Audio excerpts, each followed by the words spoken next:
You know, caregiving, it's truly one of the most profound acts of love a person can undertake.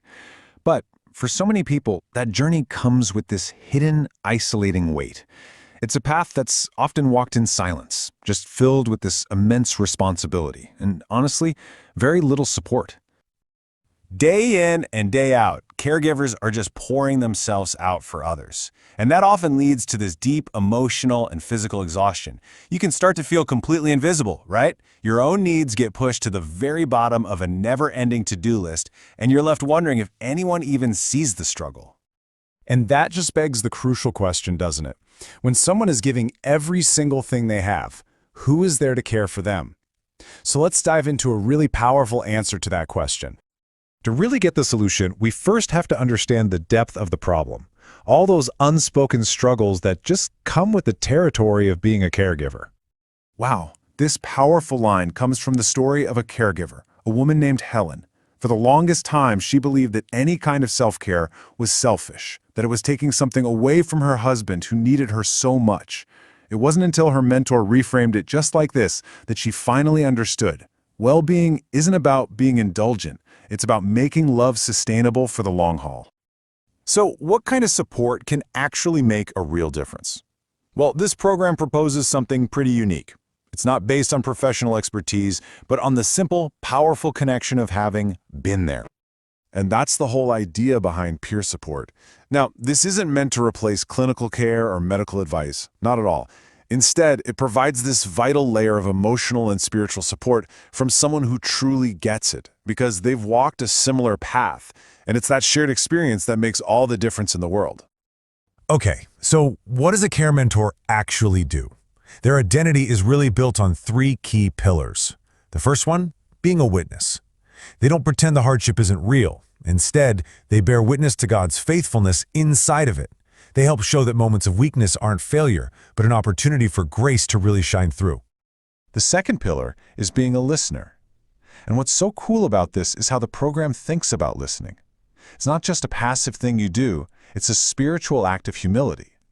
By listening so attentively, a mentor makes the caregiver feel truly seen and valued, and that pushes back against that profound sense of invisibility so many of them feel. And the third pillar is being a burden bearer. Now, this is really important. This isn't about taking the burden away or solving the problem. That's not what the mentor is for. It's about standing alongside the caregiver, sharing that emotional weight so it doesn't become completely crushing. It's a ministry of presence. And that idea of being a burden bearer leads us right into our next section, because this concept of presence is the central skill of the entire program. It's not about what a mentor says, it's all about how they show up for the other person. This quote just nails it. You know, our natural human instinct when we see someone struggling is to jump in with advice, to try and fix things. But this program teaches that a mentor's main job is to understand and to create a space where the person they're mentoring can find their own clarity. And this just illustrates the difference perfectly. Look at that ineffective response. It's well-intentioned for sure, but it's imposing one person's experience onto a totally unique situation. The mentor response, though, that's empowering. It uses these open-ended questions to help the caregiver explore their own thoughts and come to their own conclusion. And that's the magic. It's simple, because the mentor isn't trying to be the expert with all the answers. And it's profound because in that moment of being truly heard, the caregiver understands for themselves what they need to do next. Now, for this kind of deep, emotional work to happen, the whole program has to be built on a foundation of safety and some really clear boundaries. This isn't just a casual chat, it's a structured relationship. First up, every single care mentor commits to the program for 1 full year. This ensures there's consistency and reliability for the people who need that support. However, and this is really important, each mentor-caregiver match lasts for a maximum of 6 months. This focused, time-limited structure is so crucial for preventing mentor burnout. And this slide highlights a non-negotiable rule. All communication is by phone, only by phone. This isn't just a suggestion, it's a core safety principle that protects the professional boundaries of the relationship for both the mentor and the participant. So here's how all that safety is built right into the process. First, there's a really thorough screening and training process for mentors. Then, they create a simple, pretty anonymous profile. After that, caregivers can look through and select a mentor whose experience really resonates with them. And a program lead oversees the whole thing to make sure it's a good, safe fit for everybody involved.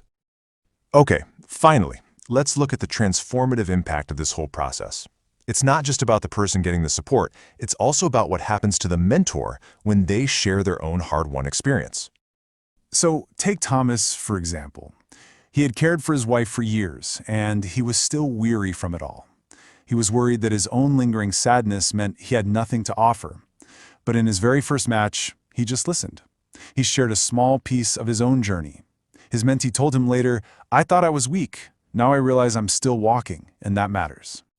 And this is what Thomas discovered. The mentoring didn't drain him, it reshaped him. His own struggles were redeemed. They weren't just a painful memory anymore. They became a channel of grace and a real source of hope for someone else walking that exact same road. And that leaves us with this final thought to really reflect on. This whole model of peer support suggests that the most difficult parts of our stories, the pain, the exhaustion, the moments we feel weak, they don't have to be the end of the story. With the right framework, they can actually be transformed into a powerful source of connection, of hope, and of purpose.